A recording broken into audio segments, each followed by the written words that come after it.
l'immense privilège d'être avec M. Théodore Péé, qui est notre troisième speaker donc, pour l'atelier 3, et donc manager de Comfort Dev.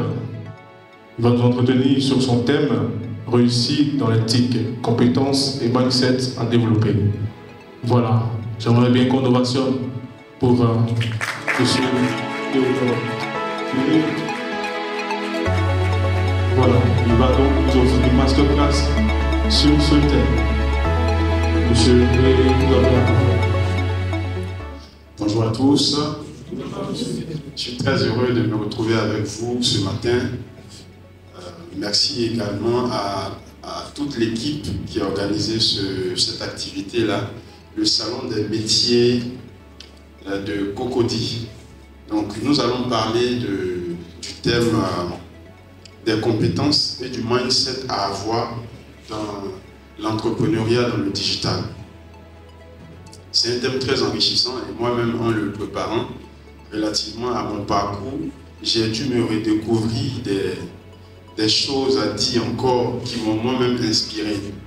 Pour la petite présentation, je suis Théodore Péé Koroman, je suis cofondateur et directeur général de l'agence Comfort Dev. Donc l'agence Comfort Dev est une agence spécialisée dans la communication digitale dont la mission est de donner de la visibilité aux entreprises. Et cette mission-là passe par la création de sites web, l'élaboration et la mise en œuvre de stratégies de communication digitale, entendez par là tout ce qui est référencement naturel. Quand on parle de référencement naturel, c'est lorsque un site web ou bien une application mobile a été créée, mais qu'elle manque de visibilité. Donc notre travail, c'est de donner de la visibilité à ce site web-là. C'est ça le référencement naturel. Et ça se fait sur Google ou bien sur d'autres moteurs de recherche également. Alors notre mission s'étend également sur le développement d'applications mobiles. Donc tout ce qui est applications mobiles, nous concevons et nous réalisons des applications mobiles. Nous développons également des applications web. Et donc, dans ce sens-là, nous avons travaillé pour plusieurs entreprises nationales et même des multinationales. Je vais citer juste quelques noms que vous connaissez déjà, comme Air Côte d'Ivoire. Si vous connaissez bien Air Côte d'Ivoire, la plateforme de Air Côte d'Ivoire qui permet de réserver des billets d'avion pour voyager, c'est nous qui avons développé cette plateforme-là. Nous avons parallèlement à ça également travaillé avec plusieurs entreprises, notamment des banques. Voilà, la Banque africaine de développement qui nous a également accordé sa confiance. Et des banques comme Versus Bank, la banque Cofina, la banque Witty Finance et également la mise en place de stratégies de marque, de pénétration de marché comme Brassivoire. Donc Brassivoire, derrière Brassivoire, c'est Heineken et c'est CFAO. Donc c'est deux entités qui se sont mises ensemble, deux mastodontes qui se sont mises ensemble pour pouvoir créer Brassivoire, un projet que nous gérons depuis la création. Donc depuis la création de Brassivoire, nous sommes l'agence qui est derrière cette marque et qui faisons parler de la marque sur Internet. Donc à côté de ça, nous avons également créé un projet à l'attention des jeunes photographes et des modèles photos. Donc les jeunes qui sont dans la photographie, qui sont des modèles photos, nous avons mis en place une plateforme qu'on appelle Jolixi. Jolixi, voilà, Jolixi, voilà, Jolixi, la banque d'images africaine. Donc si vous êtes photographe, si vous êtes intéressé par la publicité, que vous souhaitez devenir acteur publicitaire, vous pouvez vous inscrire sur cette plateforme pour être acteur publicitaire ou bien photographe et vous serez rémunéré lorsque vos créations seront bien évidemment achetées par des entreprises pour faire de la publicité. Et donc ça c'est l'une de nos créations. Parallèlement à cela, moi-même je suis également créateur de contenu, donc je conseille les entrepreneurs sur la chaîne YouTube de l'agence Comfort Dev, mais également sur ma propre chaîne YouTube également qui s'appelle Théo Péé. Sur YouTube, vous pouvez me retrouver je diffuse régulièrement des contenus de conseils et de coaching pour tous ceux qui veulent entreprendre dans le digital. Voilà. Donc, on va maintenant revenir sur le thème qui nous rassemble ce matin. Pourquoi vous souhaitez choisir le digital, vous, pour pouvoir entreprendre aujourd'hui? Est-ce que quelqu'un, il faut que ce soit vraiment participatif. Est-ce que quelqu'un a une réponse? Bonsoir à tous, bonsoir messieurs. Aujourd'hui, le digital s'impose à tous. Dans tous les domaines, pour performer, on a besoin du digital. Et moi personnellement, c'est par passion et par, je dirais, obligation. Parce que ça s'impose. Aujourd'hui, on a besoin de ça. Donc, il y a la passion, il y a l'obligation. Oui. Passion et obligation. Donc, passion est revenue 2 fois. Je pense qu'on a des passionnés ici, hein, cet après-midi. On a des passionnés ici. Rapidité également.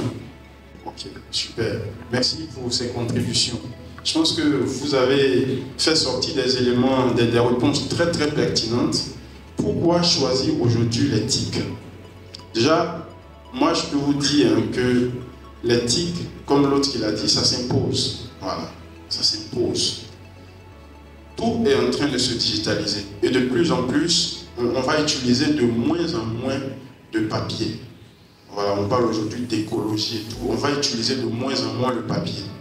Vous vous souvenez qu'il y a quelques années, pour payer nos factures, nous faisions des rangs. Depuis que le mobile money a eu un boom, finalement, on ne fait plus les rangs. Chacun se met dans son salon, sur son sofa, il boit son jus, il paye sa facture, il se repose. Donc on gagne du temps. Le digital permet de gagner du temps. Le digital également s'impose parce que nous sommes dans une société qui est en mutation à cause même du digital. Et les métiers se transforment. En 2025, le digital, on en parle moins. On parle beaucoup plus d'intelligence artificielle. Il y a 10 ans, il y a 15 ans, on nous disait, lorsqu'on était encore au lycée, à l'université, que ceux qui sont analphabètes sont les personnes qui ne savent pas utiliser l'outil informatique. Ce sont les analphabètes du 21e siècle. Mais aujourd'hui, en 2025, vous prendrez toutes les offres d'emploi les plus valorisantes. On vous demande de savoir utiliser l'intelligence artificielle. Le digital propose des opportunités multiples. Le digital propose également un accès rapide à l'information. Désolé, je ne vais pas vous parler. On va maintenant voir des éléments qui sont importants lorsqu'on veut exercer dans le digital. C'est regroupé en 2 grandes catégories.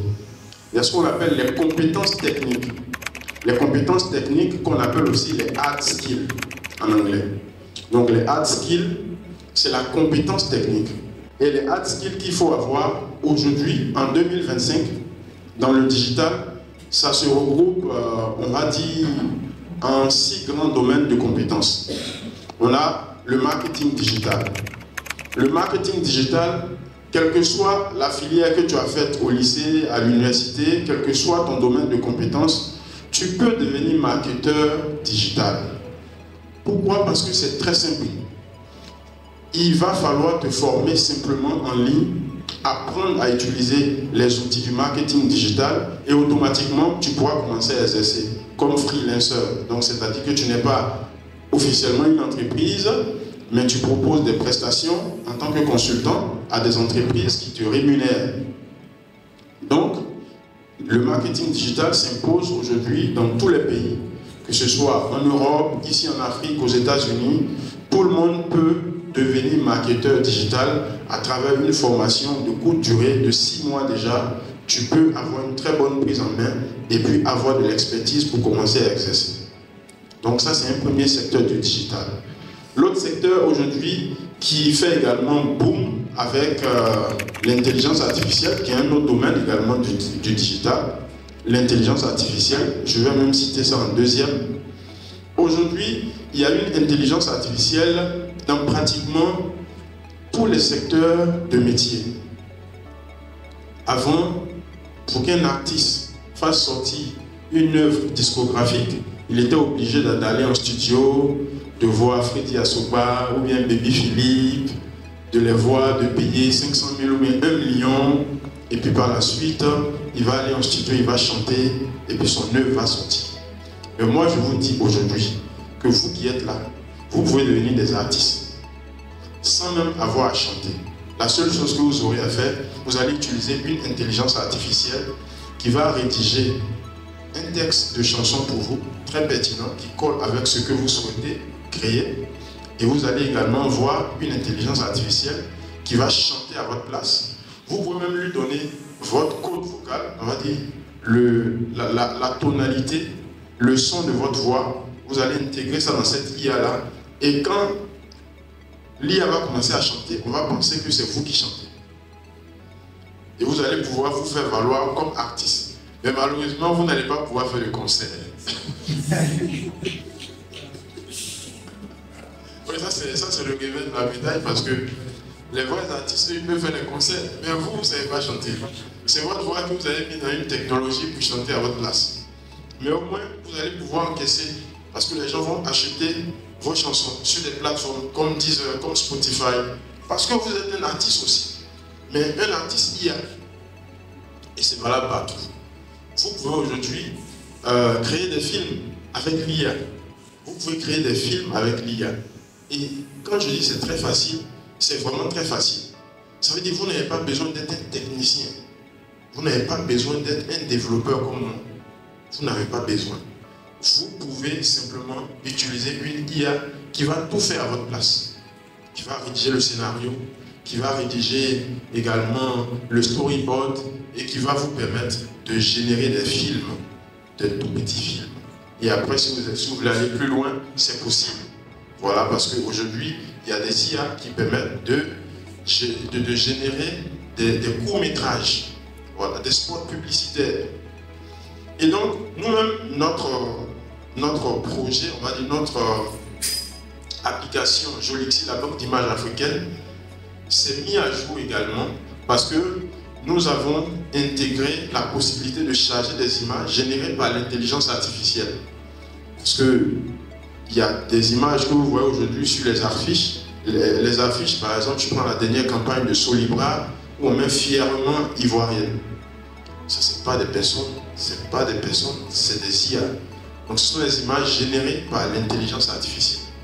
Plusieurs campagnes aujourd'hui. La dernière campagne de ceux qui sont allés au Sahara, au parc des expositions, tout ce que vous avez vu là-bas comme affiche, ce n'est pas des personnes, ce sont des images générées par l'IA.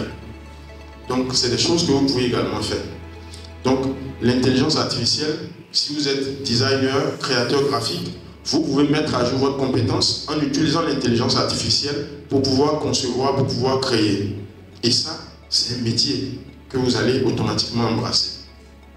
Je le dis parce que aujourd'hui, en 2025, 90% des personnes qui ont entendu parler de l'IA ne l'utilisent pas vraiment. Il n'y a que 10% de personnes qui utilisent réellement l'intelligence artificielle pour pouvoir se faire de l'argent, pour pouvoir réaliser des travaux. Aujourd'hui, par exemple, si vous voulez créer des sites web, avant, il y a 10 ans, lorsque nous on faisait du codage, il fallait apprendre des langages de programmation. Moi, je suis programmeur à la base, je suis programmeur PHP.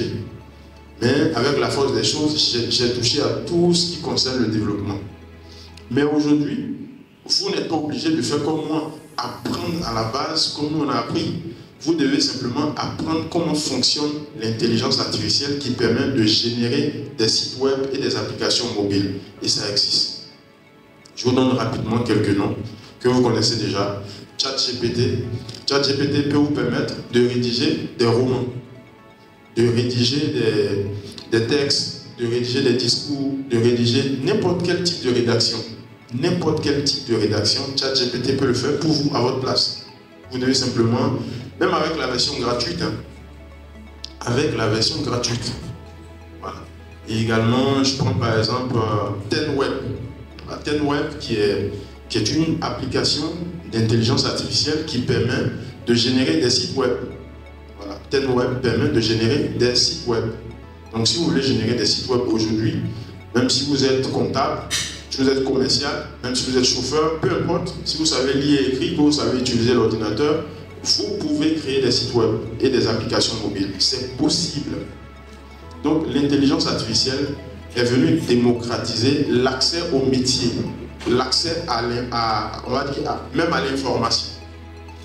Et donc vous allez pouvoir facilement rédiger, facilement monter en compétences. Il y a un autre secteur du digital qu'on appelle la cybersécurité. La cybersécurité est également un domaine hyper pourvoyeur d'emploi. Il est vraiment pourvoyeur d'emploi, la cybersécurité. Et tout le monde ici peut apprendre la cybersécurité grâce à l'intelligence artificielle. Il est vraiment pourvoyeur d'emploi. Pourquoi je le dis? Parce que, vous savez, nous sommes en Afrique et nos systèmes ne sont pas vraiment sécurisés ici. Nos systèmes ne sont pas trop sécurisés. Je suis désolé de le dire, mais c'est la réalité. Nos systèmes ne sont pas trop sécurisés. On prend des sites web, souvent même du gouvernement, souvent même de grandes institutions. Il y a plein de sites web qui ne sont pas bien sécurisés. Et ça, il suffira simplement de vous mettre à apprendre l'intelligence, enfin la cybersécurité. Vous allez très facilement monter en compétences et vous allez être utile pour pouvoir protéger tous ces systèmes-là. Et ce qui est bien, c'est que, vous voyez, on a annoncé un salon des métiers, mais pas plusieurs ne sont pas venus. Vous n'êtes pas nombreux.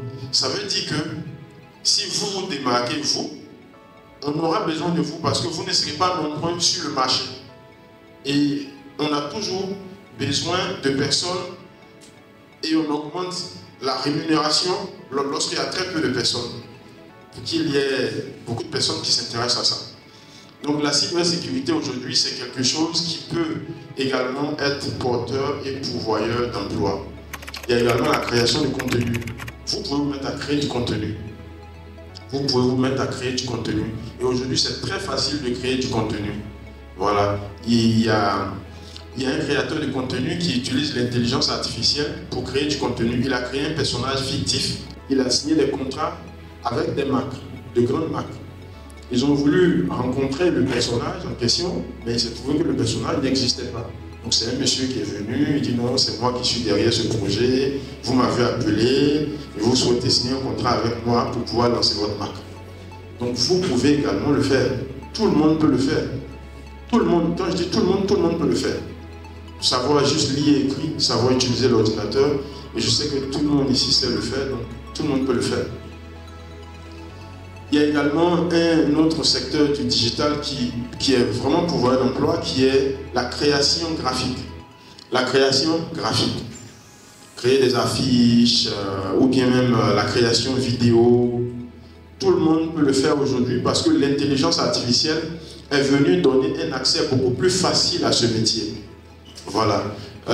Vous pouvez par exemple raconter des histoires sur des acteurs et des personnages historiques qu'on ne peut plus retrouver. J'ai été l'année dernière en Corée du Sud et j'ai visité une entreprise qui est spécialisée dans l'intelligence artificielle et qui a créé une plateforme d'éducation pour les enfants à bas âge, les enfants coréens. Et cette intelligence artificielle-là permet aux enfants de savoir reconnaître tous les objets qui sont autour d'eux. Quand ils sont encore petits, vous savez qu'un enfant, quand il voit même une chaise, il ne sait pas comment on appelle une chaise. Quand il voit un fruit, il se demande comment on appelle ça. Alors que c'est un pays où il n'y a pas le temps de prendre soin des enfants. Donc cette intelligence artificielle-là vient pour aider les parents dans l'éducation des enfants en leur apprenant des choses. Et ça n'existe pas en Côte d'Ivoire. Ça, c'est une autre idée également. Donc créer des choses dans la vidéo, dans la création graphique, créer des applications, et ça, c'est possible de le faire aujourd'hui. C'est possible de le faire parce que nous sommes encore à l'ère zéro. Ça veut dire ça, il n'y a pas encore quelqu'un qui est leader. C'est ça en fait. Il n'y a pas encore quelqu'un qui est leader, ou on va dire en Côte d'Ivoire ici, là. Le leader de création de vidéos avec intelligence artificielle, là, c'est celui qui est là. Il n'y a pas encore de leader. Tout le monde est outsider. Tout le monde se cherche encore. C'est vrai qu'il y a certaines personnes qui se démarquent, mais il n'y a pas encore de véritable leader. Parce que la technologie est encore nouvelle, la technologie est encore fraîche. Donc tout le monde peut s'essayer et tout le monde peut se démarquer. Il y a également un autre métier qu'on appelle l'UX et l'UI design. Donc, c'est la conception d'expérience utilisateur. Vous pouvez, par exemple, commencer à concevoir des interfaces utilisateurs pour des applications. Qu'est-ce qu'on appelle interface utilisateur? Ce sont des maquettes. Quand on veut concevoir un site web ou bien une application, on doit d'abord concevoir une maquette. La maquette, c'est comme le plan d'une maison. Voilà, c'est ça la maquette d'un site web ou bien d'une application. Vous présentez cette maquette-là au client et le client valide, il dit je suis d'accord. C'est en ce moment-là que vous commencez à développer l'application. Et donc aujourd'hui, il y a des intelligences artificielles qui permettent aujourd'hui de faire ce travail. Vous allez juste lui expliquer, voici, je veux concevoir un site web qui va permettre de faire du transfert d'argent entre deux personnes qui se retrouvent dans deux villes différentes ou bien dans deux pays différents. Vous lui présentez le contexte, c'est un exemple. Et lui, il va vous générer la maquette. Et vous pouvez lui donner des corrections à faire sur cette maquette-là, jusqu'à aboutir à un résultat parfait. Toujours dans le digital, il y a ce qu'on appelle les web rédacteurs. Voilà, les web rédacteurs. Eux, leur rôle, c'est lorsque vous avez un site web à concevoir. Je prends par exemple le site web de Air Côte d'Ivoire. Lorsque nous on le faisait, dans notre entreprise, on a une personne qui est chargée de faire la rédaction du contenu du site web. Donc cette personne est allée voir Air Côte d'Ivoire. Voici, je suis Andrea, c'est comme ça elle s'appelle. Je suis chargé de faire la rédaction du contenu. Et donc, elle a rencontré les chefs de Air Côte d'Ivoire et la direction. Elle a recueilli plusieurs informations. Et sur la base de ces informations-là, elle a conçu la rédaction globale du site web de Air Côte d'Ivoire. Et ce travail-là, elle a bien fait, mais en même temps, l'intelligence artificielle peut le faire aussi. Donc, c'est également un métier qui est accessible. Les data analystes, ce sont des personnes qui analysent des données. Voilà, on les appelle aussi analystes de données en français, data analystes en anglais. Ce sont des personnes qui analysent des données d'une entreprise afin d'aider l'entreprise à prendre une décision éclairée lorsqu'il y a dans la stratégie de l'entreprise des décisions à prendre. Est-ce que vous savez que si vous utilisez Facebook, les réseaux sociaux, si vous utilisez des plateformes et tout, vous avez vos données qui sont stockées dans des serveurs. Et même votre comportement, on peut anticiper sur votre comportement. Tout ce que vous faites sur Internet, on peut savoir. On peut savoir par exemple, c'est ce qu'on appelle le persona. Chaque personne ici a un persona. Voilà, a un persona. Et ce persona-là, ça peut être Monsieur P, ça c'est moi. Monsieur P, lui, il habite à Cocody. C'est un jeune cadre d'une entreprise. Il aime bien aller sur les sites web pour regarder des films, comme Netflix. Il aime bien aller sur les réseaux sociaux pour prendre un peu de béret, s'affairer un peu sur ce qu'il y a dans le pays. Ce sont des exemples. Hein. Il aime bien aller sur des sites web religieux, parce que bon, je suis chrétien. Donc, à partir de, on va dire, mon parcours de navigation sur Internet, les data analystes peuvent recueillir des données sur ma personne. Et à partir de ces données-là, pourront aider des équipes marketing à élaborer des stratégies. Et même des États à élaborer des politiques de gouvernance. Donc, le data analyst, c'est un métier également très très porteur en 2025. Et vous devez vous intéresser à ce métier-là, data analyst. Voilà. Pour ceux qui aiment bien les mathématiques, les statistiques, les calculs, c'est un métier également qui intéresse. On parle aussi de plus en plus de data ingénieur. Voilà. C'est un métier beaucoup proche aussi du data analyst. Donc c'est des métiers du digital qui font partie des hard skills. On va maintenant parler des soft skills. Vous savez, moi, quand j'étais encore à l'université, j'ai fait l'ISTC Polytechnique, quand on était encore à l'école, il y a un professeur qui est venu nous enseigner un jour et il a dit quelque chose qui m'a beaucoup marqué. En fait, il était en train de donner des conseils. Il s'est appuyé sur un mauvais comportement d'un étudiant pour donner les conseils, parce qu'il avait donné un devoir et puis il y a certains qui avaient triché. Il y a d'autres qui étaient forts mais qui ont donné le PJ à d'autres. Il y a d'autres qui n'ont même pas fait l'examen. Donc il était fâché et il donnait des conseils. Et ce qui m'a marqué, c'est qu'il a dit, dans le travail que nous faisons ici, tu peux être fort, tu peux être compétent, tu peux être expert, mais si tu n'as pas un bon comportement, tu ne vas pas rester quelque part. On ne voudra pas travailler avec toi. Parce qu'au-delà de la compétence, au-delà de ton expertise, ta personne importe beaucoup. Ton expertise peut t'ouvrir des portes. Tes compétences peuvent t'ouvrir des portes. Mais ce qui va te maintenir à un certain niveau dans la vie, c'est ton comportement. Ce sont tes soft skills. Voilà. Et les soft skills, dans le digital, il y a, comme quelqu'un a dit ici, la passion. Il faut être passionné. Il y a la curiosité. Tu ne peux pas réussir dans le digital si tu n'es pas curieux. Tu ne peux pas. Il y a la persévérance. Si tu n'es pas persévérant, tu vas abandonner en cours de route. Je vous assure que lorsque moi j'apprenais le développement web, franchement, il fallait être persévérant. Parce qu'il y a des projets qu'on te confie, toi-même tu vois que ça là, je n'ai jamais fait. Mais quand tu vois la rémunération à côté aussi, tu dis non, il faut qu'il fasse ce marché-là, je ne peux pas laisser. C'est pas possible. On te dit, tout ça c'est 10 millions. Hein. 10 millions, non, tu ne peux pas laisser ça. Est-ce que vous savez faire? Oui, je sais faire. Je vais le faire. Puis maintenant, tu vas faire tes veillées, tu vas faire tes recherches. Il faut être audacieux également. Il faut être audacieux. Il faut avoir le goût de la recherche. Il faut avoir également ce qu'on appelle la diligence. La diligence est une vertu que souvent on néglige beaucoup en Côte d'Ivoire. La diligence. C'est-à-dire que tu sais ce que tu as à faire. Tu sais ce que tu dois faire. Mais tu mets trop de temps pour le faire. Non. On dit par exemple, bon, envoie le numéro là à telle personne. Envoie le numéro à telle personne. Tu dis, ok, d'accord, j'ai compris, je vais le faire. Et puis tu es sur Facebook. Tu n'envoies pas le numéro. Alors que tu peux le faire instantanément. C'est ça en fait. La diligence. Si tu n'es pas diligent, tu ne pourras pas réussir dans le digital. Si tu n'es pas diligent, tu ne pourras pas aller loin.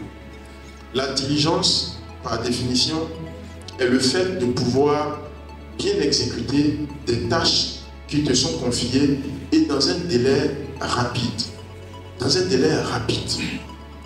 Donc quand on te confie une tâche, et ça les clients aiment beaucoup ça. Nous on le fait beaucoup avec nos clients. Ça augmente en fait, qu'on appelle ça, ça augmente l'estime qu'ils ont de nous. Ça augmente l'estime qu'ils ont de nous. On nous dit par exemple, bon, comme Fodev, nous avons un projet à vous confier. En combien de temps vous pouvez nous faire ça? On leur dit, bon, écoutez, nous, on peut vous faire ça en 10 jours. On a dit 10 jours, non? En 5 jours, on a fini. Et puis, on envoie. Je dis, vous êtes bon. Vous avez dit 10 jours et vous envoyez ça en 5 jours. En fait, ça, c'est très important. En termes de stratégie, c'est important. Pour ceux qui sont dans l'administration ici aussi, ça marche beaucoup. On vous confie une pile de documentation. Voici des documents à faire signer à des DG et tout. Bon, vous devez rendre ça, c'est urgent. Hein. En 2 jours, vous devez finir 2 jours. Hein, 2 jours. Vous dites d'accord, j'ai compris. En une journée, vous faites tout votre possible. Vous faites sortir ça et vous allez déposer. Vous dites, non, vous êtes trop bien, c'est une félicitation. Et quand on va vouloir vous noter, demain on va dire celui-là, qu'on lui donne un travail, il fait ça vite et il fait ça bien. C'est ça la diligence. Vous devez avoir la diligence. Si vous voulez que ça marche pour vous dans le digital, vous devez avoir la diligence. Et ça augmente beaucoup votre capital sympathie. Les gens vont vous aimer. Les gens vont beaucoup aimer travailler avec vous. Et puis, vous devez également être sympa. Sympa avec les gens. Vous devez être sympa avec les gens. Quand les gens viennent vous voir parce que vous avez de l'expertise, mais vous devez être sympa avec eux. Parce que si vous êtes orgueilleux, parce que vous êtes fort, et que vous parlez mal aux gens, vous ne savez pas parler, vous prenez pour le seul sur la terre qui maîtrise ce travail, vous allez faire fuir les gens. Vous allez faire fuir les gens. C'est ça les soft skills. Beaucoup d'humilité également. Vous devez être accessible. Vous devez être accessible. Vous devez honorer vos engagements. Vous ne devez pas aussi être trop gourmand. Pas parce que vous pouvez faire un travail, qu'on va vous confier 10 travaux, vous prenez l'argent des gens, et puis après, vous ne délivrez pas les prestations. Et ça, c'est très dangereux. Parce que dans le digital aussi, on peut vous traduire en justice. On peut vous traduire en justice. Vous devez aussi avoir cette capacité-là de pouvoir contractualiser tous vos contrats. C'est-à-dire, parce qu'il y a des clients qui ne payent pas. Oui, oui, il y a des clients qui ne payent pas. Il y a même des entreprises qui ne payent pas. Il y a même des gouvernements, des ministères qui ne payent pas. Ils payent, les ministères payent toujours. Les gouvernements payent toujours. Mais ils ne payent pas vite, souvent quoi. Voilà. Souvent, ce n'est pas rapide. Mais c'est ça aussi, on parle de soft skills. Parce que l'État va toujours te payer. L'État va toujours te payer. Mais si tu ne sais pas, tu ne t'entoures pas de bonnes personnes et tu ne sais pas t'adresser à des autorités, tu vas te fermer des portes. Tu vas rapidement te fermer des portes. Je prends un exemple. Un État, un État c'est trop dit, un ministère ou bien une institution qui te doit peut-être 10 millions de francs CFA. On devait te payer, lorsque tu déposes ta facture, généralement on dit 30 jours fin du mois. C'est une expression, ça fait partie des contrats.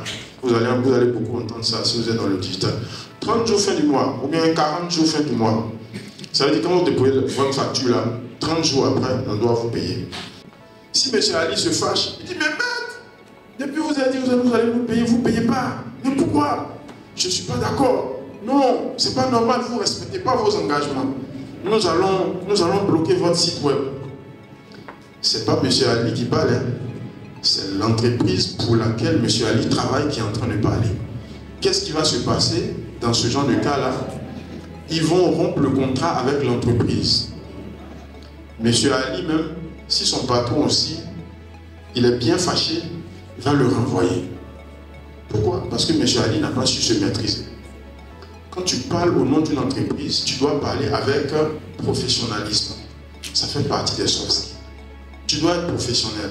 Quand on dit quelqu'un est professionnel, c'est une personne qui a une expertise, qui délivre une prestation, et avant de délivrer la prestation, elle rédige un contrat de prestation. Le contrat est rédigé, la prestation est délivrée, le paiement est fait à une période définie dans le contrat. Si le paiement n'est pas fait, on reste aimable, on reste professionnel jusqu'à la fin. Même quand tu n'as pas payé un an après, tu restes professionnel. Même si on ne te paye plus, même tu restes professionnel. La seule chose que tu as à faire, tu peux faire valoir tes droits auprès d'une instance juridique, simplement pour qu'on mette la pression à cette personne-là pour qu'elle te paye. C'est tout. Pas de palabre. On reste professionnel. Donc il faut apprendre ça, c'est très important. Il faut avoir la maîtrise de vous-même. Il y a des clients, puisque vous avez une expertise, si vous délivrez un service ou un produit, il y a des clients qui vont venir, qui vont vous mettre la pression. Il y a des clients qui ne savent pas parler. Vous devez avoir beaucoup de patience. Beaucoup de patience. En fait, les soft skills, c'est ce qui permet vraiment de vous démarquer et de vous faire apprécier et encore plus de vous faire recommander. De vous faire recommander. Je vais prendre un exemple très simple. Nous, à Comfortdev, nous avons travaillé pour une entreprise avec qui nous ne nous sommes pas entendus. Nous ne nous sommes pas entendus parce que il y a également un élément très important, le cahier des charges. Il est venu nous voir, on était encore très jeunes. Il dit, moi je veux une application qui va permettre de faire un annuaire rapidement pour chercher des produits et services sur Internet. On lui dit, monsieur, où est le cahier des charges? Il dit, non, il n'y a pas besoin de cahier des charges. C'est un petit truc, faites ça rapidement. Quand vous allez faire, moi je serai satisfait et puis c'est fini. Je vous paye rapidement. Il a payé, vite fait même. Ah, nous aussi on était contents. On a commencé à faire son travail et tout. On a fait exactement ce qu'il a dit de faire. Quand il est arrivé, il dit, ah, en fait, j'ai causé avec ma femme. Je pense qu'on va ajouter telle fonctionnalité. On va ajouter telle fonctionnalité là-dedans. Parce que si on n'ajoute pas ça, ce n'est pas bon pour notre stratégie. Il dit, mais monsieur, ça ne fait pas partie de ce que vous nous avez dit quand on s'est rencontrés. Il dit, non, ça faisait partie, je vous ai dit ça. J'avais dit ça. Et donc finalement, on ne se comprend plus. Parce que tu demandes une prestation. On fait la prestation. Comme il n'y a pas de cahier des charges, tu viens, tu modifies la prestation. Et nous, on doit faire le travail alors que tu ne veux pas qu'on augmente la facture. On te dit, mais monsieur, donc dans ce cas, vous devez payer encore un peu. Il dit, non, j'ai déjà payé, je ne paye plus. On est resté professionnel, on est resté patient. On a fait ressortir. Voilà pourquoi il faut faire ressortir, il faut contractualiser, il faut garder des traces de vos conversations avec vos clients. Soit par mail, même si c'est par WhatsApp, ne mettez pas les éphémères. Si vous mettez éphémère et que les messages disparaissent, c'est fini. Vous n'avez plus de traces. Donc, vous désactivez les éphémères. Vous laissez les messages, même si c'est 10 ans après, ça y est là. Parce que demain, quand il y a un problème, ce sont ces éléments-là qui seront des pièces que vous pouvez rajouter au dossier s'il y a un procès avec ce client. Donc, c'est très important. Et au-delà de tout, vous devez rédiger des contrats de prestation. Même si vous n'êtes pas encore une entreprise, que vous êtes un individuel qui propose une prestation, vous devez rédiger des contrats de prestation. Voilà. Et puis, vos factures également. Il faut garder des traces de tout. C'est hyper important. Donc ça, ce sont des soft skills à développer absolument lorsqu'on veut monter en compétence dans le digital. Avoir une curiosité, avoir le goût de la recherche. Chercher à voir également ce que les gens font à l'extérieur. Ce qui fait que nous nous sommes démarqués à Comfortdev lorsque des gens, on a une multinationale française qui est venue s'installer en Côte d'Ivoire. Ils nous ont dit, mais vous avez réalisé des sites web, on a l'impression que ces sites-là ont été réalisés par des agences françaises. On dit non, nous on est en Côte d'Ivoire, on n'est pas en France. On dit en fait c'est parce qu'on on essaie de se comparer à ceux qui sont là-bas et on reproduit ici en Afrique ce que les gens font en Europe. Donc c'est ça qui nous envoie beaucoup de clients. Et aujourd'hui on travaille pour plusieurs entreprises qui sont au Burkina, en France, également en Italie. Donc on travaille pour des entreprises étrangères depuis la Côte d'Ivoire. C'est la force du digital qui est là. Ça c'est le gros avantage du digital. Je peux être ici en Côte d'Ivoire et travailler avec des gens qui sont en Chine. Je peux être ici en Côte d'Ivoire et travailler avec des gens qui sont très loin de moi. Il y a une entreprise pour laquelle on a travaillé, on ne les a jamais rencontrés. Ils nous ont payé, on a travaillé pour eux pendant près d'un an, 1 an. On les appelle Bravo, Bravo Promo. Donc Bravo, c'est une entreprise américaine qui a un détachement en Italie.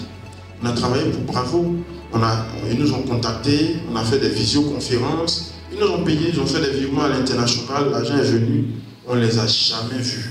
Ils nous ont jamais vus. Mais je vous parle de montants voilà, qui dépassent les 10 millions, hein, qui vont très loin. Et donc, dans le digital, il y a quelque chose de très important aussi dans les soft skills. Savoir se vendre. C'est ça qui va faire la différence entre deux personnes qui font le même métier. J'ai mon expertise, je me dis, oh, bon, il faut être humble, hein, tu sais, pas besoin de faire le tapage. La qualité là, le sel ne fait pas publicité. Dans le digital, le sel fait publicité. Le sel fait publicité. On dit non, il faut vivre caché, pas la peine de te faire trop voir sur les réseaux sociaux. Parce que écoute, ça ne sert à rien. Les gens vont dire que non, petit là, tu es trop visible.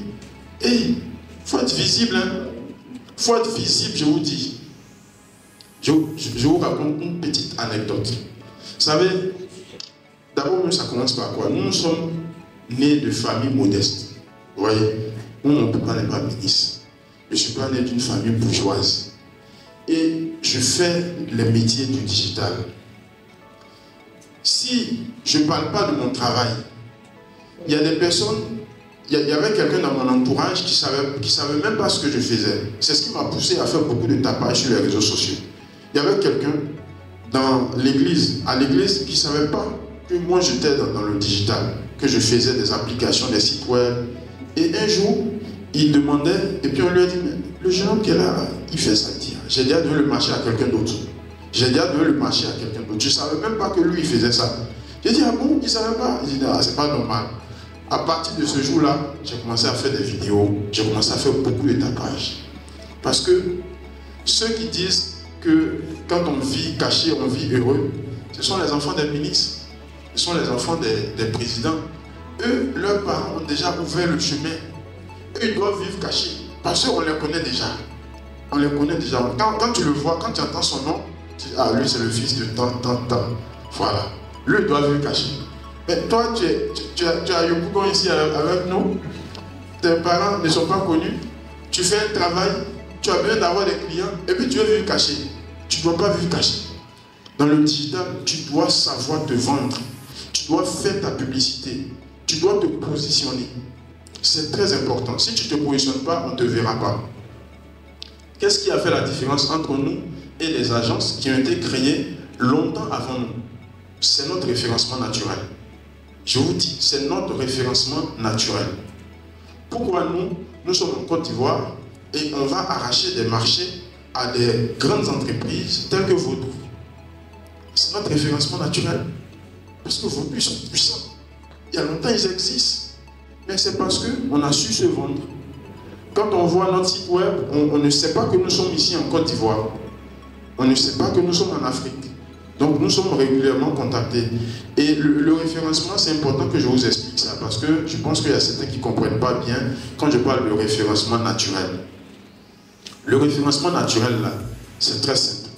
Quand vous voulez quelque chose, par exemple, vous voulez acheter une chaussure, vous allez sur Google, vous allez saisir chaussures d'enfant. Si c'est une chaussure pour votre enfant, vous allez saisir chaussures pour enfants Abidjan. Quand vous allez saisir chaussures pour enfants Abidjan, Google va vous faire ressortir des résultats de votre recherche. Ok? Donc Google va vous faire ressortir toutes les entreprises qui vendent des chaussures pour enfants.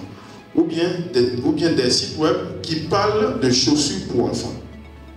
Et donc, le challenge du référencement naturel, lorsqu'on vend un produit ou bien un service, c'est de tout faire pour pouvoir apparaître dans les premiers résultats de recherche lorsque quelqu'un vient saisir un mot-clé qui concerne votre secteur d'activité. C'est ça le challenge du référencement naturel. Si vous vendez du charbon, que quelqu'un vient saisir dans Google charbon Abidjan, c'est vous qui devez apparaître en premier. Comme ça, c'est votre charbon qu'on va acheter. Parce qu'on va cliquer sur votre site web et on va vous appeler par la suite. C'est ce qu'on appelle le tunnel de conversion. C'est-à-dire le parcours client lorsqu'il recherche un service. C'est le plus grand challenge aujourd'hui dans le digital. Et si vous savez faire du référencement naturel, les amis, vous n'allez pas poursuivre le travail. C'est le travail qui va vous poursuivre. Parce que les gens vont vouloir que vous leur donnez un bon positionnement sur Google. Donc c'est ça. Nous, en tant qu'agence Top Fordel, ce qui nous a donné de la visibilité, c'est le référencement naturel. On a bien travaillé notre référencement à travers la création de vidéos sur YouTube, à travers la création d'articles de blog, à travers des conseils et une bonne structuration de notre site web. Cela nous a permis d'avoir un très très bon positionnement sur Google. Aujourd'hui, lorsque vous allez sur Google, que vous saisissez création de site web Abidjan, c'est nous qui apparaissons. Si vous saisissez agence web Abidjan, c'est nous qui apparaissons. Ce que j'ai dit là, vous pouvez vérifier en même temps, vous pouvez tester sur vos téléphones. Pratique quoi. Voilà, donc c'est ça le challenge. Vous devez savoir vous vendre si vous êtes dans le digital.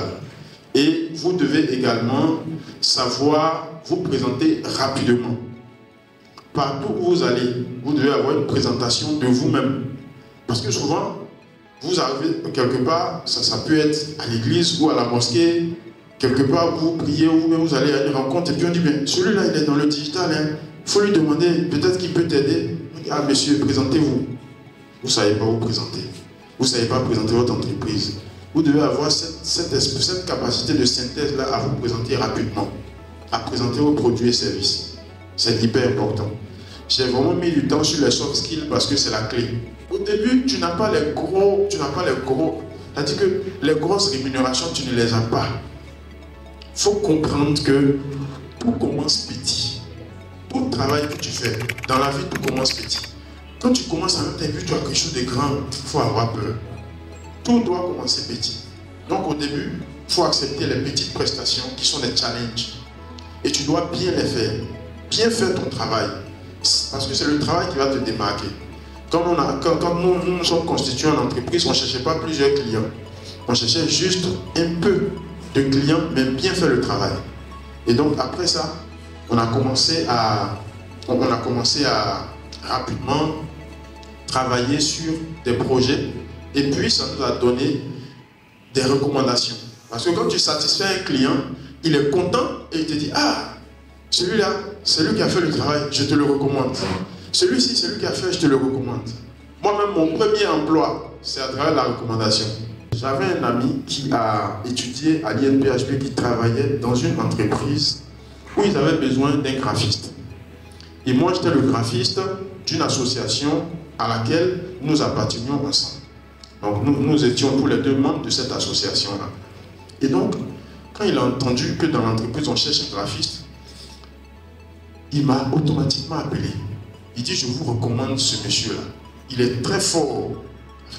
Il m'a tellement lancé là-bas que quand je suis arrivé, je me demandais même s'il s'agissait de moi.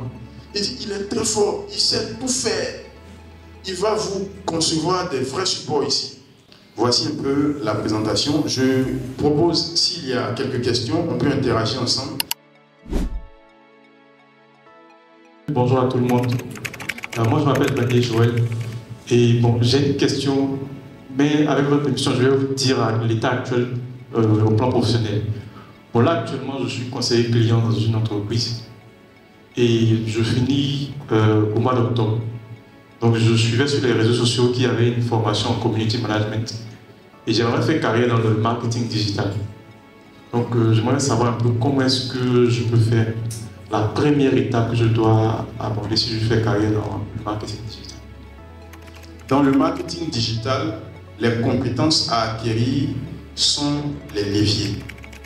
D'abord, il faut comprendre qu'est-ce que le marketing digital. Rapidement, je vais expliquer, puisque moi-même je suis formateur. Le marketing digital est d'abord le marketing. Et le marketing, c'est un ensemble d'actions stratégiques permettant de faciliter la rencontre entre l'offre et la demande d'un produit ou d'un service. C'est ça le marketing. Il devient digital lorsqu'on utilise des outils digitaux. Donc, quand on parle d'outils digitaux, on parle des outils qui utilisent un écran connecté à Internet. Voilà, donc les outils du marketing digital sont le smartphone, l'ordinateur. Aujourd'hui, il y a des télévisions connectées. Voilà, donc tout ce qui est écran qui est connecté à Internet, ça fait partie des outils du marketing digital. Et le marketing, par opposition au marketing digital, il y a le marketing classique. Voilà, où vous voyez l'affichage routier, tous ces éléments-là qui font partie des outils du marketing classique. Voilà. Et quand on veut embrasser le marketing digital, les bases à apprendre, c'est dans un premier temps le référencement naturel. J'ai parlé de ça tout à l'heure. Donc le référencement naturel, comment donner du positionnement à des sites web ou à des applications sur Google. Voilà, donc il y a des formations sur ça. Il y a également le référencement payant, comment faire de la publicité sur Google. Vous savez, souvent, vous allez sur votre téléphone, vous êtes en train de jouer un jeu et puis il y a une publicité qui apparaît en même temps. Ou bien vous allez sur un site web ou bien une application, il y a des publicités qui vous suivent. Ça, c'est ce qu'on appelle la publicité payante. Il y a aussi des formations qui sont proposées pour ça. Dans les publicités payantes, je vais aborder juste un petit aspect des publicités payantes qu'on appelle le retargeting. Souvent, vous allez sur Google, vous faites une petite recherche. Vous pouvez par exemple rechercher, même sur Facebook, vous recherchez des moustiquaires. Vous saisissez sur Facebook moustiquaires Abidjan. Vous n'avez pas remarqué que quand vous faites souvent des recherches, vous avez l'impression qu'il y a des publicités qui commencent à vous suivre. Sur toutes les pages où vous allez, on vous propose toujours cette petite publicité-là qui concerne les moustiquaires parce que précédemment, vous avez fait une recherche sur les moustiquaires. Donc, on vous suit, c'est ça qui est le retargeting. Ou bien souvent, vous avez regardé une publicité. Vous avez vu la publicité. Vous avez regardé jusqu'à... Vous n'avez pas cliqué sur acheter. Quand vous avez passé plus de temps en regardant la publicité, on vous suit avec cette publicité-là. Vous vous dites, mais celui-là, j'ai l'impression qu'il me suit vers la publicité. Souvent aussi, dernier élément de réponse sur ce point-là, vous pouvez échanger avec un ami, vous parlez de quelque chose, vous parlez, et vous allez sur votre téléphone, vous voyez des publicités de ce dont vous avez parlé. Et puis vous vous dites, mais attends, les gens, ils nous écoutent, on dirait. Ça vous est jamais arrivé? Ça arrive beaucoup. Pourquoi? Parce que sur votre téléphone, là, il y a des micros. Donc Google arrive à par la reconnaissance vocale et par la reconnaissance de ce que vous dites, ils arrivent à vous proposer des publicités en fonction de ce que vous dites. Donc il y a également des formations pour ça. Et puis au-delà de ça aussi, il y a la publicité sur les réseaux sociaux. Donc vous devez savoir déjà administrer les pages sur les réseaux sociaux, comment lancer une stratégie publicitaire sur les réseaux sociaux, comment élaborer même une stratégie marketing digital. Parce qu'avant de commencer à exécuter, vous devez savoir que derrière toutes les communications que vous retrouvez sur les réseaux sociaux, il y a des stratégies derrière. Donc comment élaborer une stratégie, ça nécessite des formations. Je vous conseille des sites comme Open Classroom, qui est un très bon site de formation. Il y a également Coursera, qui vous permettent de pouvoir avoir des compétences en la matière. Donc c'est très important, quand vous souhaitez vous former, de pouvoir avoir d'abord une formation pratique sur des plateformes avec des organismes de formation accrédités. Et quand vous finissez maintenant, vous commencez à appliquer.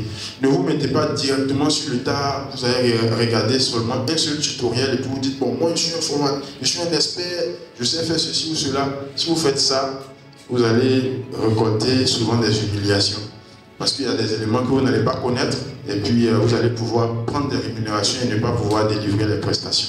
Au niveau de la formation et du diplôme, vous nous orientez plus vers la formation et moins vers le diplôme, je vais le dire comme ça. Est-ce que faut-il vraiment se former, c'est-à-dire chercher des certifications et laisser le volet diplôme? Voilà, c'est ma question.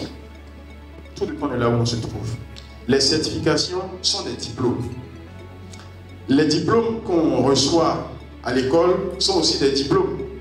Pour quelqu'un qui a été, je prends mon ami qui est intervenu tout à l'heure, qui a déjà un diplôme, puisqu'il travaille déjà. Il a déjà un diplôme, il a certainement un bac plus 2, plus 5, plus... Voilà, et il exerce. Il veut faire une reconversion. Qu'est-ce qu'on doit dire à une telle personne? Est-ce qu'il doit aller se former sur les bancs, faire une formation de 2 ans minimum, avoir un diplôme, bac plus 2 ou bac plus 3, 3 ans ou 5 ans, alors qu'il a une famille et il a déjà des charges? Est-ce qu'il doit procéder ainsi? Je ne pense pas. C'est une question de choix. Je ne pense pas.